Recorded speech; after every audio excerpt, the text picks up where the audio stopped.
ونعوذ بالله من شرور أنفسنا ومن سيئات أعمالنا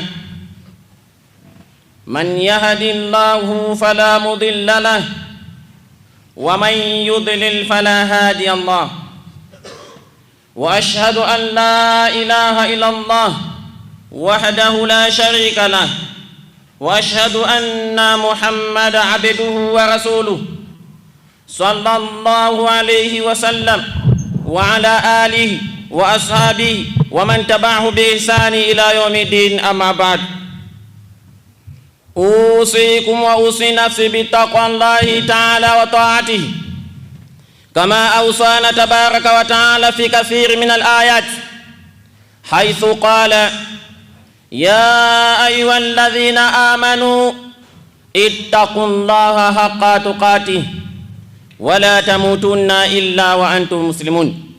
وقال تبارك وتعالى: يا أيها الناس اتقوا ربكم الذي خلقكم من نفس واحدة وخلق منها زوجها وبث منهما رجالا كثيرا ونساء واتقوا الله الذي تساءلون به والأرحام إن الله كان عليكم رقيبا.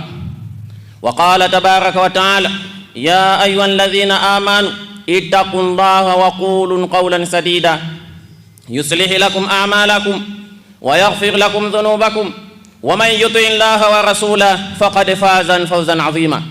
عباد الله، أوصيكم وأوصي نفسي بتقوى الله تعالى، فإن أصدق الحديث كتاب الله وخير الهدي هدي محمد صلى الله عليه وسلم وشار الأمور محدثاتها وكل محدثة البدع وكل بدعة الضلالة وكل الضلالة في النار. أعاذني الله مني وإياكم من عذاب النار. أما موضوع خطبتنا اليوم إن شاء الله سنتحدث حول اللسان. Ndugu zangu, baada kumhimidi Allahu tabaraka wa taala na kuzitaka sala na salam zimfikie kiongozi wa umma huu mtume wetu Muhammad sallallahu alaihi wasallam, pia ziwafikie watu wa nyumbani kwake na maswahaba zake na waislamu wote watakaofuata mwenendo sahihi mpaka siku ya malipo. Awali ya yote, ninakuhusieni pamoja na kuhusia nafsi yangu kuna swala zima la kumcha Allahu tabaraka wa taala na kumtii. Ama maudhu ya khutba yetu leo insha Allah tutazungumzia kunako ulimi. جاء في صحيح البخاري من حديث أبي هريرة رضي الله عنه قال: قال رسول الله صلى الله عليه وسلم: إن العبد لا يتكلم بكلمات من رضوان الله تعالى ما يلقي لها بالا يرفع الله بها درجات، وإن العبد لا يتكلم بكلمات من سخط الله تعالى لا يلقي لها بالا yawi biha fi jahannam. Ndugu zangu, imekuja hadithi katika sahihi al-Bukhari, hadithi ya Aba Huraira radhiyallahu anhu. Anasema Aba Huraira kwamba Mtume sallallahu alaihi wasallam anasema, hakika mja anaweza kuongea neno miongoni mwa maneno yanayomridhisha Allahu tabaraka wa taala, ambalo mja huyo neno hilo halitilii maanani, bimaana halichukulii kama ni neno kubwa lenye faida kubwa, lakini Allahu tabaraka wa taala kwa neno lake hilo anamnyanyua daraja. Na mja mwingine anaweza akaongea neno miongoni mwa maneno, lakini neno lake hilo likawa ni katika maneno yanomchukiza Allahu tabaraka wa taala, na akawa mtu huyo hatilii manani katika neno lake hilo, basi Allahu tabaraka wa taala ambalo neno lake hilo linamfanya aangukie mpaka katika moto wa jahannam. Ndugu zangu, na pia akasema mshairi kwamba araftu sharra la li sharri lakin litawaqihi waman lam ya'rifu sharra min alkhair yaqa'u fihi. Anasema kwamba araftu sharra, kwamba mimi nilifahamu shari, nilifahamu uovu, la li sharri, lakini kufahamu kwangu uovu si kwa ajili ya kufanya uovu, lakini litawaqihi, lakini ni kwa sababu ya kujikinga na kujilinda na kujiweka mbali na uovu huo. Waman lam ya'rifu sharra min alkhair yaqa fihi, na yeyote ambaye hatotambua uovu, shari kutokana na wema, basi mara nyingi mtu huyu anakuwa anaangukia katika uovu huo. Kwa sababu hiyo, ndugu zangu, ndio maana nikawa nataka mimi kuelezea ama kuzungumzia kuhusu ulimi, kwamba ulimi ni chombo tunakichukua sisi, tunakitumia katika maneno mema na maneno mazuri. Kwa kila mtu anatakiwa fahamu na atambue kwamba maneno yake hayo anayoyafanya, anayoyasema, anayoyazungumza, atambue kwamba yanaweza yakampeleka peponi kwa kupitia ulimi, na maneno yake hayo hayo yanaweza yakawa ni sababu ya kumpeleka katika moto wa jahannam. Allah atuepushe na moto wa jahannam. Waqala Allahu tabaraka wa taala, na amesema Allahu tabaraka wa taala, ma yalfidhu min qawli illa ladayhi raqibun atid, kwamba hazungumzi mwanadamu, hataongea neno la aina yoyote isipokuwa mbele yake kuna malaika wanaohifadhi maneno, wanaohifadhi karatasi yako, wanaohifadhi faili lako, wanaliandika neno lile. Sawa sawa neno hilo wewe utaliona ni dogo, ukaona kwamba halina faida, halitokuwa na malipo makubwa mbele ya Allah. Ama sawa sawa ukaliona neno hilo lina madhara, lakini malaika hawa wanakuwa ni wenye kuhifadhi neno hilo. Suila Rasulullah sallallahu alayhi wasallam, siku moja aliulizwa Mtume sallallahu alayhi wasallam, min hadithi Aba Huraira, an akthari ma yudkhilu an-nas an-nar. Aliulizwa Mtume sallallahu alayhi wasallam kunako jambo ambalo linapelekea watu wengi kuingia motoni, kwamba ni jambo gani, ni kitu gani kinachopelekea watu wengi kuingia motoni?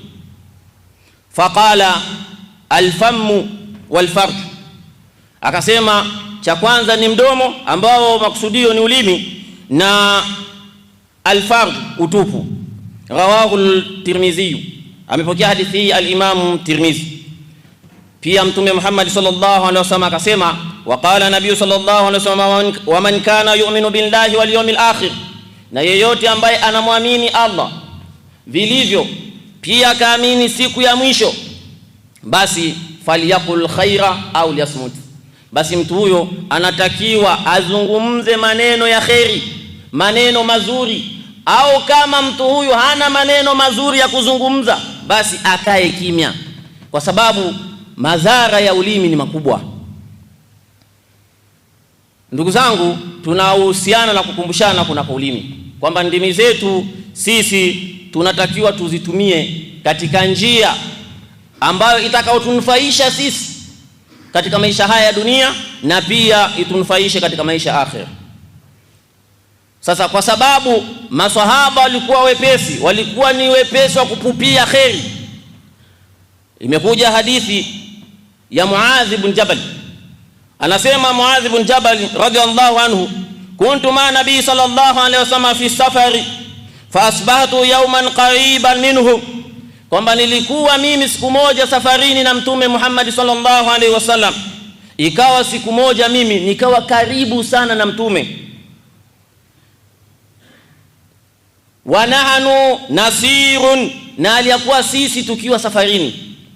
Faqultu ya Rasulullah, akamwambia ewe mjumbe wa Allah, akhbirni bi amali yudkhiluni janna, hebu niambie mimi jambo gani nitakalolifanya litakuwa ni sababu ya mimi kuingia peponi. Wayubaiduni anin nar, na litaniweka mbali kabisa na moto. Qala Mtume Muhammad sallallahu alaihi wasallam an azim, kwamba Muadh ibn Jabal, hakika wewe umeuliza jambo kubwa, kwamba umeuliza jambo kubwa, kwamba umeuliza jambo lenye umuhimu mkubwa. Mtume Muhammad sallallahu alaihi wasallam, ndugu zangu, hadithi hii ni ndefu, lakini mimi nitachukua mahalu shahid, nitachukua sehemu ambayo inaendana na mada yangu. Alizungumza na akataja vitu vingi katika hadithi hii, lakini mwishoni kabisa akamwambia katika hadithi hii, wa innahu la yasirun ala man yasarahu Allahu alayhi, kwamba lakini jambo hilo la kulifanya kuingia peponi, la yasiru, ni jambo jepesi sana, lakini kwa yule ambaye Allahu tabaraka wa taala ameshamfanyia wepesi.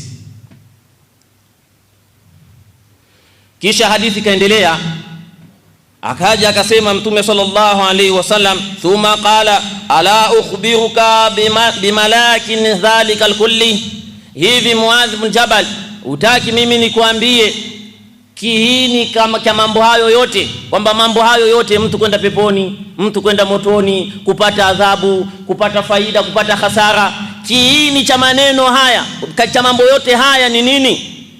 Muadh ibn Jabal, kwa sababu alikuwa na anapupia kujua kitu ambacho kitamsababisha yeye kuingia peponi na kujepusha na moto, akasema qultu bala ya nabii Allah, akasema bala ya nabii Allah, niambie ewe mjumbe wa Allah. Fa akhadha bilisanihi, qala, Mtume akashika ulimi wake, kisha akasema kuffa alayka hadha, kuffa alayka hadha, kwamba Muadhi, unatakiwa uzuie sana huu ulimi, kwamba sababu ya mambo yote hayo unaoyaona, watu kupata mambo mazuri na pia watu kupata mambo mabaya, sababu kubwa ni ulimi. Kwa hiyo zuia sana ulimi wako.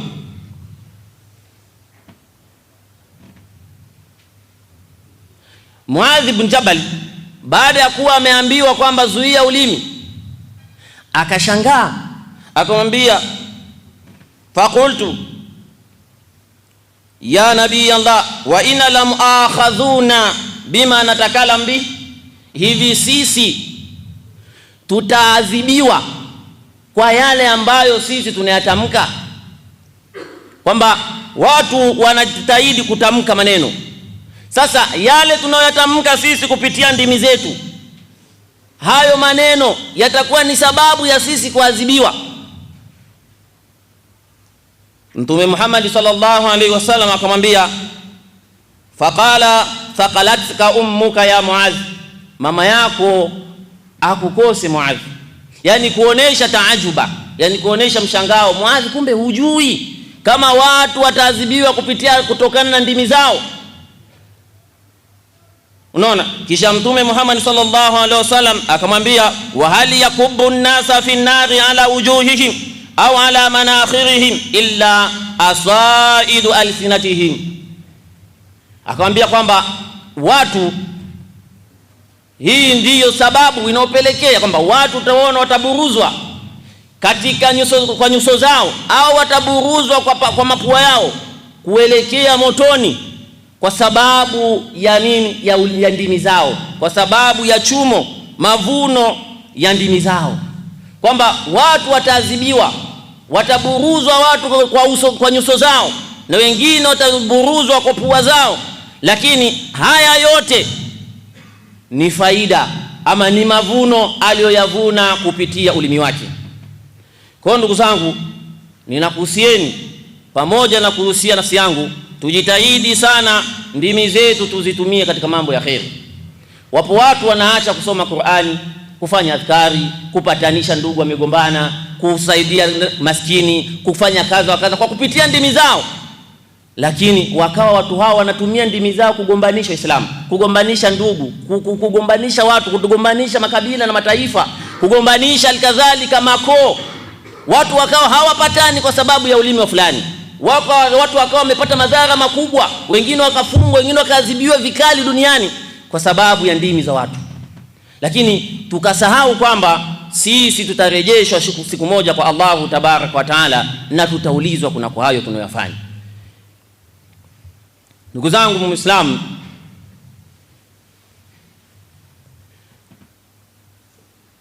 tajidul muslim ama almuslima, unaweza ukamkuta Muislamu wa kiume ama ukamkuta Muislamu wa kike, mutawari'un anil fawahish, akawa mtu huyu ni mnyenyekevu tena mwenye kujiweka mbali, kujiepusha na mambo maovu, akawa kabisa mtu mwema kabisa, mtu mzuri, mnyenyekevu tena mwenye kila mtu akimuona anaona kabisa mashallah, ala bana amempa neema huyu.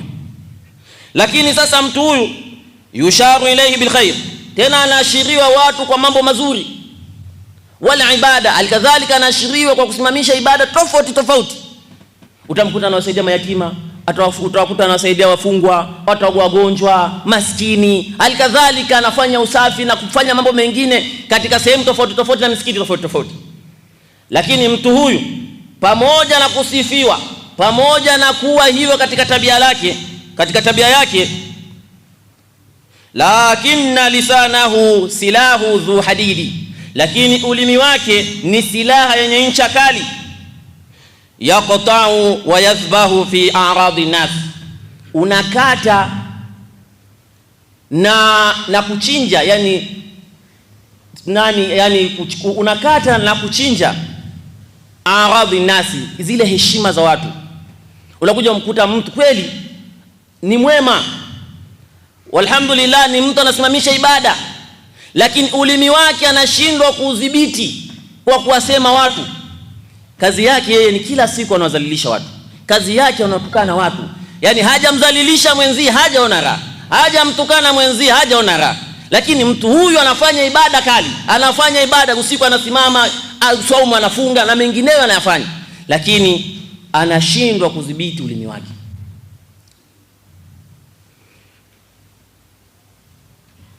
Wala yubali bima yaqul au bima yatakallam, na mtu huyu akawa hajali kabisa yale anayosema, yani aangalii kwamba amemvunjia mtu heshima yake. Yani akimkuta kwamba huyu mzee bana mshenzi sana bana, huyu mzee hafai kabisa, lakini mzee huyu wakati anamsema ni mzee, wakati sehemu hiyo na maeneo hayo na mazingira hayo ni mtu ana heshima zake, anaheshimika, lakini anafika anamsema kwa maneno mabaya kabisa kwa sababu ya kumdhalilisha. Kwa hiyo haya ndugu zangu ni mambo ambayo tunatakiwa tujitahidi kujiepusha nayo. Aqulu ma tasmaun, astaghfirullah li wa lakum fastaghfiruhu innahu al-ghafurur rahim wa huwa al-barrul karim. Alhamdulillahi rabbil alamin wal aqibatu lil muttaqin wala udwana illa ala zalimin wa ashhadu an la ilaha illa Allah waliyyus salihin wa ashhadu anna Muhammadan khatamal anbiya wa imamul mursalin wa ala alihi wa ashabihi ajma'in. Ibadallah, usiku marata thania wa iyaya bitaqwallahi ta'ala wa ta'ati. Ndugu zangu, ninakuhusieni kwa mara ya pili sanjali na kuhusia nafsi yangu kuna kwa swala zima la kumcha Allahu tabaraka wa ta'ala na kumtii.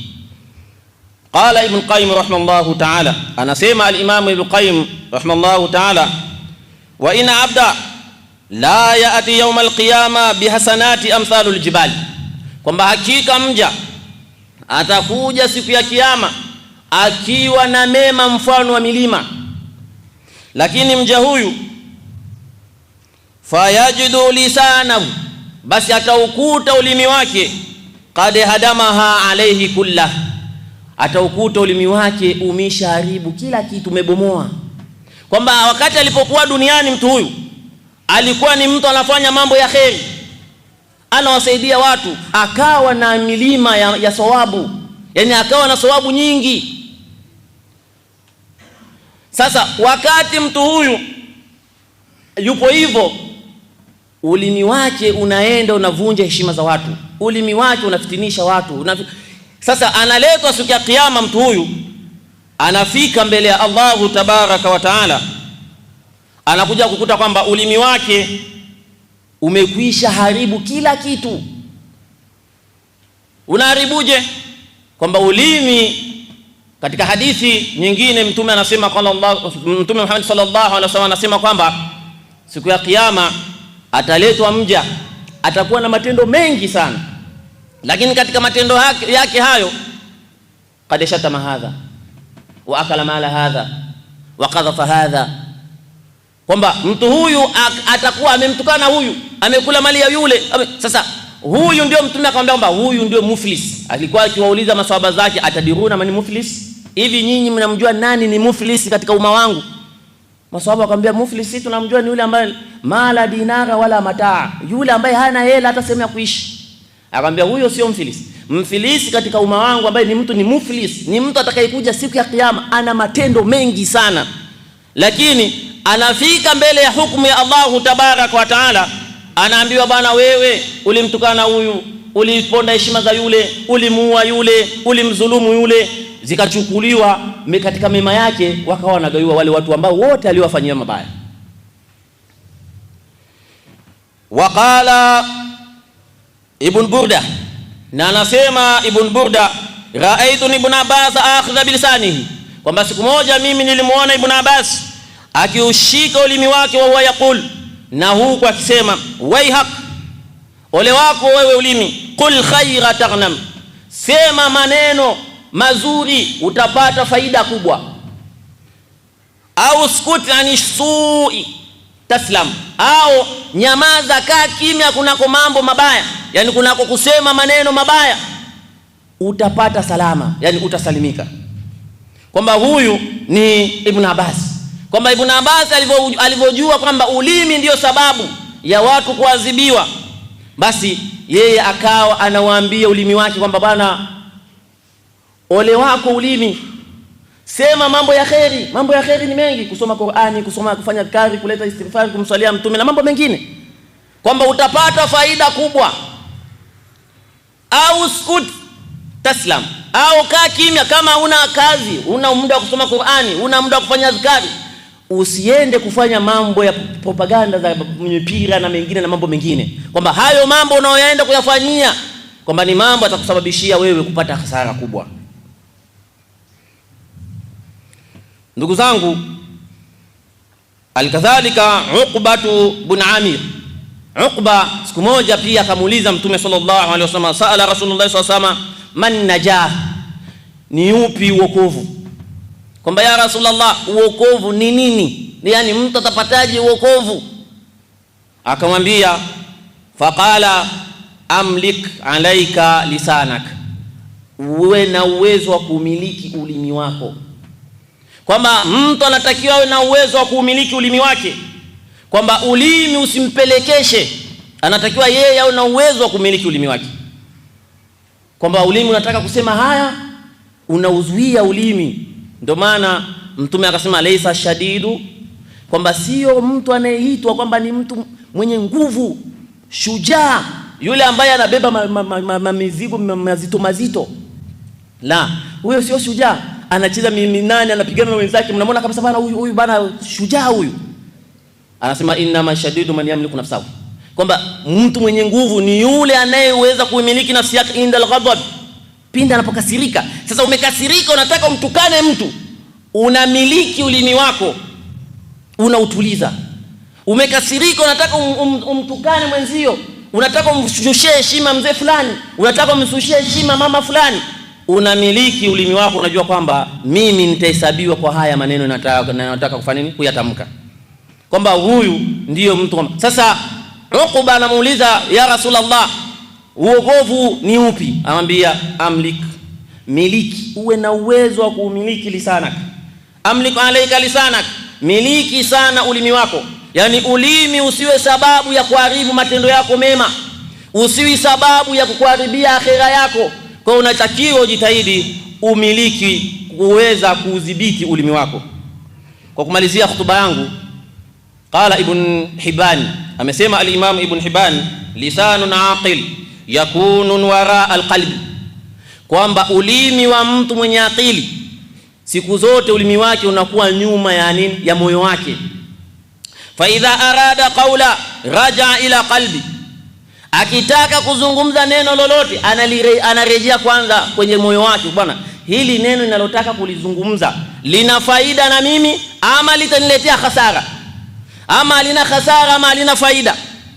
Kwamba huyu ni mtu mwenye akili, anarejea kwanza, anaangalia maneno nitakayoyasema, anayapima kwamba yana faida ama yana hasara. Akiyakuta kwamba maneno hayo yana faida, takallam, yani anazungumza, anayasema yale maneno, atapatanisha watu, atasoma Qur'ani, atafanya dhikari, atawahusia watu wengine kwamba maneno hayo anaona yana faida. Waljahil, lakini mtu ambaye ni mjinga asiyejua, qalbuhu fi tarfi lisani, moyo wake upo kwenye ncha ya ulimi. Ma atala lisani takallama bihi, chochote kinachokuja kwenye ulimi wake yeye anazungumza. Kisha akamalizia Ibn Hibani maneno yake kusema, wa ma aqala dinahu man lam yahfadhu lisanahu, kwamba hawezi kuitwa mtu ni mwenye kuifahamu dini yake sawa vilivyo. Yani mtu akamwambia kwamba bwana fulani bwana amehifadhi dini yake vilivyo, man lam yahfadhu lisanahu, mtu ambaye hawezi kuhifadhi ulimi wake, kwamba ulimi ni sababu ya sisi kupata hasara, alikadhalika ulimi ni sababu ya sisi kupata faida hapa duniani.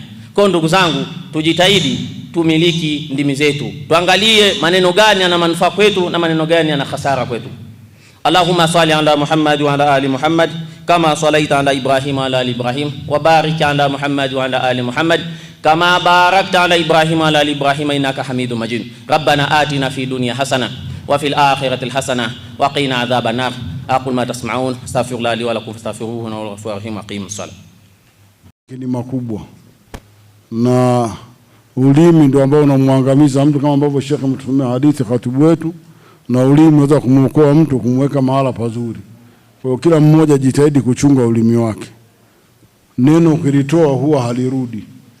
Neno ni kuliko upanga mkali, ukilitoa neno la kuharibu huwa halirudi tena, linabaki katika vichwa vya watu kama vile ambavyo ulivyokuwa umeharibu, halirudi tena. Lakini ukitengeneza jambo, basi kutumia ulimi wako jambo litatengenezeka na heshima itakuwa kubwa na sifa yako itakuwa kubwa. Kwa inshallah sote kwa pamoja tujitahidi sana, ukumbusho ambao ametupa Sheikh wetu, khatibu wetu, tuupokee kwa pamoja inshallah. Na khatibu wetu nadhani ni imamu wa kule msikiti wa Iwambi, msikiti wa Iunga Iwambi.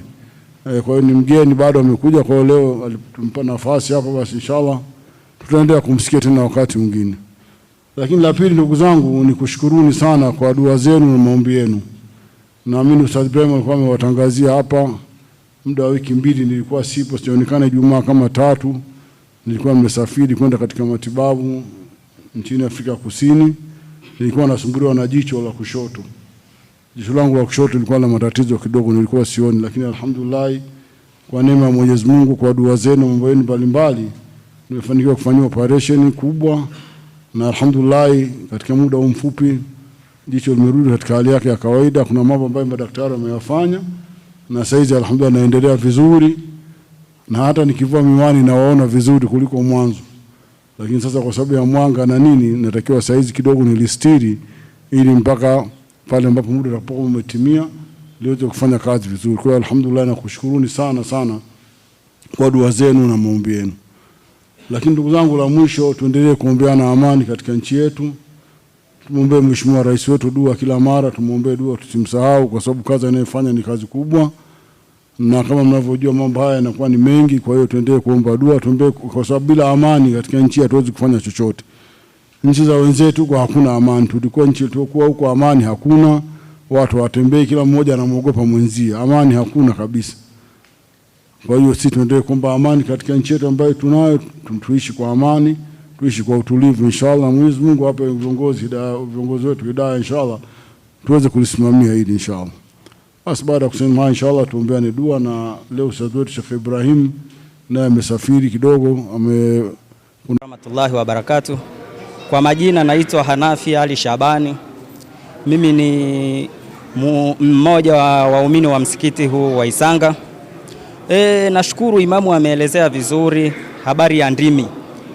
Ni kweli ndimi zimekuwa changamoto hasa katika zama hizi tulizonazo. Tunamshukuru imamu ametukumbusha ndimi hizi zinaweza zikaleta maafa makubwa, na tukumbuke zilishawahi kuleta maafa toka kipindi cha Mtume Muhammad sallallahu alaihi wasallam, kipindi cha Bibi Aisha, zilikuwa ni ndimi hizi hizi.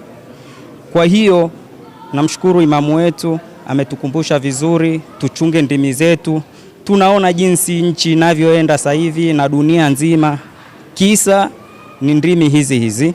Tunaona mashehe jinsi mambo yanavyoenda huko, lakini vyanzo vikubwa kabisa ni ndimi hizi hizi. Kwa hiyo namshukuru Mwenyezi Mungu, tumepata mada hii tuliokumbushwa katika Ijumaa ya leo katika msikiti huu wa Isanga. Naomba tuyafanyie kazi yale ambayo yameongelewa kwenye hutuba na shehe pia akamalizia vile vile. Mimi nakemea swala hilo kwa sababu hatujawajibishwa Waislamu kutumia ulimi vibaya. Ulimi ni nyama laini, haina mfupa, lakini ulimi unaua. Ulimi sio mzuri kutumia ndivyo sivyo, kwa sababu ulimi unaponza, unaua. Angalia mfano mzuri wanaofanya watu mataifa nje, wanatumia broadcasting, wanatumia ulimi kueleza mitafaruku ndani ya dunia, na dunia inakosa amani. Kwa hiyo nashauri ndugu zangu Waislamu na walimwengu wote tuchunge sana ndimi zetu, kwa sababu zitatudhuru na tungeza motoni, na Mwenyezi Mungu atujalie tuepukane na hilo swala. Nashukuru. Naam. Jazakumullahu khair. Assalamu alaykum wa rahmatullahi wa barakatuh. Leo tumepata hutuba mpya, mada nzuri katika msikiti wa Bara bin Azib hapa Mbeya. Mada ikihusiana na ulimi. Ulimi ni jambo moja ambalo Bwana Mtume Muhammad sallallahu alaihi wasallam amehusia vitu viwili. Tupu pamoja na ulimi ni vitu ambavyo Mwenyezi Mungu ameviumba havina mfupa, lakini ni vitu ambavyo ni hatari sana, na ndivyo vitakavyotupeleka katika shimo la moto wa Jahannam. Mwenyezi Mungu atuepushe na hilo. Kwa hiyo ulimi tukiutumia vibaya unafarakanisha mambo mengi sana. Leo tumeutoa ulimi, tumeuhamishia kwenye vyombo vya habari, yani katika mitandao ya kijamii. Lakini ni maana ile kwamba neno linatoka kwenye ulimi ndilo linaloenda kwenye mikono, na mikono inaandika kwenye vyombo vya habari na mitandao ya kijamii. Kwa hiyo tusitegemee tu kama mtu anaweza kutumia ulimi hapa ukafika Dar es Salaam au ukafika sehemu mbalimbali za nchi. Hapana, sasa hizi ni huo ulimi ambao unatoka kwenye mdomoni unaingia kwenye mikono inaenda kwenye kusambaza habari mbaya, ndio hizi ambazo zinapelekea kwenye machafuko, na machafuko yanasababisha kuvuruga amani ya nchi. Kwa hiyo ukiutazama ulimi kwa upana, ni ulimi una mambo mengi sana, lakini itoshe kwa kusema kwamba tutumie ndimi zetu vizuri ili tuweze kufanikiwa leo duniani na kesho akhera, kwa sababu Mwenyezi Mungu amekataza na Mtume amekataza na viongozi wetu wanakataza. Kwa hiyo tutumie ulimi vizuri ili tuweze kupeleka Uislamu mbele na nchi yetu kwa ujumla. Asalamu alaykum.